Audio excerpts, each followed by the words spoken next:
Saya akan kata, ia sebenarnya lebih besar daripada apa yang awak gambarkan, tapi ia bukanlah sesuatu yang universal. Ia terpakai kepada rejim populis sayap kanan, di mana semua kuasa terletak pada kerajaan.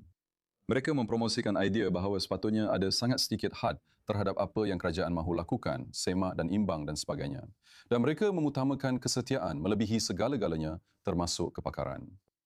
Dan sememangnya, idea kepakaran dilihat sebagai sesuatu yang hanya difikirkan oleh golongan intelektual.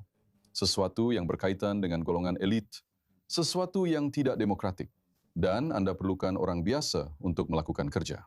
Sekarang, penarah perisikan negara telah ditubuhkan di AS pada tahun-tahun selepas 11 September kerana anggapan, penilaian oleh penyiasat bahawa kekecohan di kalangan banyak agensi perisikan Amerika dalam labirin agensi perisikan Amerika tidak membantu. Tiada siapa yang tahu keputusan akhirnya. Ini tugas yang benar-benar serius. Dan hampir setiap penarah sebelum ini, hampir semuanya, Paul Seegberg agak kurang begitu, pelantikan Trump yang terdahulu yang terbaru.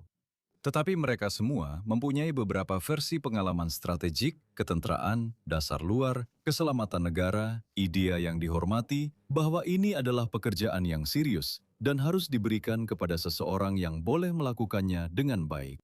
Apa yang rakyat Amerika harus simpulkan daripada fakta bahawa Trump melantik seorang lelaki hartanah berumur 38 tahun yang pencapaian utamanya ialah menjadi antara penganjur dan pegawai derma MAGA yang paling setia?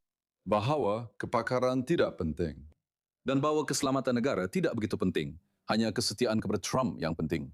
Dan ya, kita lihat perkara ini di mana-mana. Kita lihat di mana-mana. Di Israel bukan hanya Goldman yang bukan bekas Mossadnik. Itu pernah berlaku sebelum ini, tetapi sebagai seseorang yang mempunyai isu-isu tertentu yang telah menimbulkan kekecohan tentang kelayakannya untuk jawatan tersebut. Dan kita lihat, ia berlaku lagi hari ini. Juru audit negara hari ini telah dipilih oleh Knesset. Pihak pembangkang mencalonkan seorang bekas hakim Mahkamah Agung. Ya Allah, dia layak dan dia juga konservatif. Seorang hakim konservatif bernama Elron. Netanyahu mencalonkan peguam pribadinya untuk jawatan juru audit negara yang akan menyiasat tindakan pemerintahannya. Perkara ini begitu tidak masuk akal sehingga walaupun undian pusingan kedua adalah undian rahsia, nampaknya gabungan kerajaan memaksa para penggubal undang-undang untuk merakam diri mereka sendiri di kawasan pengundian rahsia dengan telefon bagi membuktikan bahawa mereka mengundi dengan cara yang betul. Yang akhirnya menjadi satu skandal yang kini menyebabkan rayuan dibuat kepada Mahkamah Agung yang sama. Ya, jadi awak membawa kita terus ke cerita seterusnya yang akan kita kupas untuk penonton kita. Tapi saya ingin mengucapkan terima kasih kepada Dan Perry kerana bersama kami di studio untuk berkongsi pandangan tentang semua perkembangan semasa di rantau ini. Saya sangat menghargainya seperti biasa.